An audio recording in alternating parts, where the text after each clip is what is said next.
ئەم ساڵیش وەکو ساڵانی ڕابردوو لە ڕۆژی 3 ئایاردا یادی 30 ساڵەی ئازادی ڕۆژنامەوانی جیهانی کرایەوە کە لە ساڵی 1993 دا ڕێکخراوی پەروەردە و زانست و ڕۆشنبیری نەتەوە یەکگرتووەکان یونسکۆ بە جیهانی کردو وڵاتانیشی هانداوە بە پێویستی ڕێزگرتن لە بەڵێنەکانیان لە مەڕپاراستنی ئازادی ڕۆژنامەنووسی.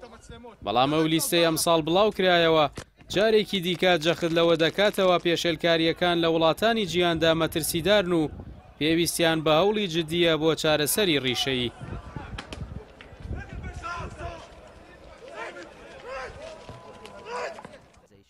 بەپێی ئامارە نوێیەکەی یونسکۆ هێشتا میدیاکاران لە پانتاییەکی فراوانی گۆی زەویدا بێبەشن لە ئەنجامدانی ئازادانەی ئەرکەکانیان، چونکە ئەو ڕژێم و لایەنە دیکتاتۆرانەی نایەنەوێت ڕاستیەکانیان بۆ ڕایگشتی ئاشکرا بکرێت بەردەوامن لەوەی میدیاکاران بەسی خوڕ و خراپەکاری تۆمەتبار دەکەن بۆ ئەوەی لەلایەن دەستگا ئەمنیەکانەوە بکرێنە ئامانج و بێدەنگ بکرێن.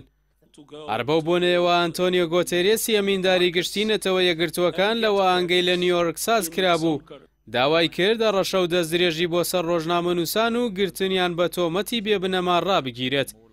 جەختیشی لەوە کردەوە کە جیهان پشتیوانی لە دەرخستن و بەرگری لە ڕاستیەکان دەکات. ناوبراوە ئاماژەی بەوەدا کە لە هەموو گۆشەیەکی ئەم جیهانەدا ئازادی ڕۆژنامەوانی پێشێل دەکرێت و ڕاستیەکان لەلایەن چاوەشەکارانەوە کەوتونەتە مەترسی و گوتاری ڕق و کینەگەری بڵاو دەکەنەوە و دەیانەوێت لە نێوان ئەفسانە و ڕاستیەکان و زانست و پیلانگێڕیدا چەمکەکان چاواشە بکەنەوە. سەرەڵدانی جەنگ و ناکۆکیەکان یەکەمین دوژمنی کاری ڕۆژنامەوانین، هەروەکو ئامارەکان نیشانی دەدەن بوونی ڕژێمە دیکتاتۆرەکان و پاشەکشەی دیموکراسی بنەمایەکی دیکەی مەترسیە بۆ سەرپیشەی میدیایی. بەتایبەتی ئەگەر سەیری خشتەی ڕیزبەندی ساڵانەی ئازادیەکان بکەین لە ناوچەی خۆرەڵاتی ناوەڕاستدا، ساڵی 2022 ساڵێکی ترسناکی پێشێلکاری ڕۆژنامەوانی بووە.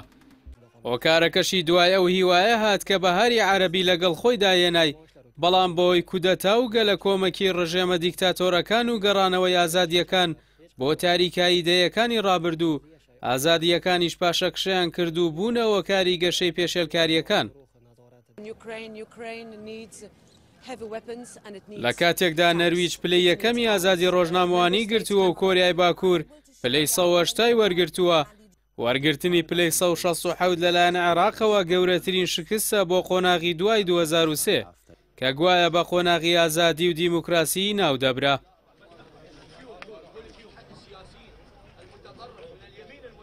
بوونی ناوی هەرێمی کوردستانیش لە نێو راپۆرتی پێشێلکاریە جیهانیەکانی ڕۆژنامەوانیدا ساڵانێکە ناوبانگی هەرێمی لەکەدار کردووە. بەڵام لە بری پێداچوونە و چاکسازی بەرپرسان ئامادەکارانی راپۆرتەکان بە دژایەتی ئەزموونی کوردستان تۆمەتبار دەکەن لە کاتێکدا پێشێلکاریەکان لە کەس شاراوە نین.